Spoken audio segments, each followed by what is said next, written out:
నమస్తే పీపుల్. ఇప్పుడు నేనైతే తాజ్ ఫర్నిచర్ దగ్గరకు వచ్చేసాను. ఈ తాజ్ ఫర్నిచర్ గురించి మన కర్నూలులో నాకు తెలిసిన వాళ్ళు చాలా మంది సజెస్ట్ చేశారు. అసలు కర్నూలులో ఎన్నో స్టోర్స్ ఉండగా ఈ తాజ్ ఫర్నిచర్ గురించి ఎందుకు చెప్తున్నారో ఇక్కడ చూద్దామని వచ్చాను. తాజ్ ఫర్నిచర్ అంటే చాలా చిన్న స్టోర్ అనుకున్నాను, కాకపోతే ఇది ఒక పెద్ద షోరూమ్ అండి. ఇక్కడ ఏమేమి న్యూ మోడల్స్ లో ఉన్నాయో ఒకసారి చూసేద్దాం. ఇది వచ్చేసి కార్నర్ సోఫా అండి. ఇది వచ్చేసి రెక్లైనర్ సోఫా సెట్ అండి. ఇక్కడ చూసుకుంటే టేకుడ్ సోఫా సెట్స్ ఉన్నాయి. ఇక్కడ చూసుకుంటే సోఫా కమ్ బెడ్ లో చాలా వెరైటీస్ లో ఉన్నాయి. ఇక్కడ ఉన్న 3 సోఫా కమ్ బెడ్స్ లో నాకైతే ఇది చాలా నచ్చేసింది. అన్న, నాకు ఈ సోఫా కమ్ బెడ్ ఒకసారి చూపిస్తారా? ఇది సోఫా కమ్ బెడ్ మేడం. పడుకోవచ్చు, లోపల ఫోల్డ్ చేసుకోవచ్చు.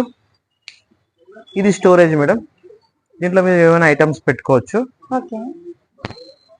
ఇదంతా మొత్తం ఇట్లా కూడా పడుకోవచ్చు. సోఫా కమ్ బెడ్ మేడం, చాలా బాగుంటది. చాలా వెరైటీస్ కూడా ఉన్నాయి. ఇక్కడ ఉన్న వైడ్ రేంజ్ కలెక్షన్స్ నాకు తెలిసి మన కర్నూలులో ఎక్కడా లేవు. ఇంకా ఈ తాజ్ ఫర్నిచర్ లో వీక్లీ వన్స్ క్లియరెన్స్ సేల్ కూడా నడుస్తుందండి. ఇక్కడ మీరు చూసుకుంటే 55,000 విలువ గల సోఫా సెట్ మనకి 33,500కే ఇస్తున్నారు. ఇంత తక్కువ ధరలో ఇంత మంచి సోఫా ఇవ్వడం మీరు ఎక్కడా చూసిండరు. దీని ప్రైస్ వచ్చేసి 48,500 ఉన్న సోఫా సెట్ మనకి 25,000కే ఇస్తున్నారండి. తాజ్ ఫర్నిచర్ అడ్రస్ వచ్చేసి మన కర్నూలు ఈద్గా నుండి కొంచెం ముందరికి రాగానే టీ సెల్యులర్స్ ఆనంద్ థియేటర్ నుండి కొంచెం ముందరికి రాగానే ఆంజనేయ స్వామి టెంపుల్ ఆపోజిట్ లో మీరు ఈ తాజ్ ఫర్నిచర్ ని చూడొచ్చు. ఇక్కడ ఈ 2-3 డేస్ లో కాంబో ఆఫర్స్ అయితే ఇంట్రడ్యూస్ చేస్తున్నారంట. సో ఆ వీడియో కూడా మన పేజ్ లో రాబోతుంది. Stay tune for next video.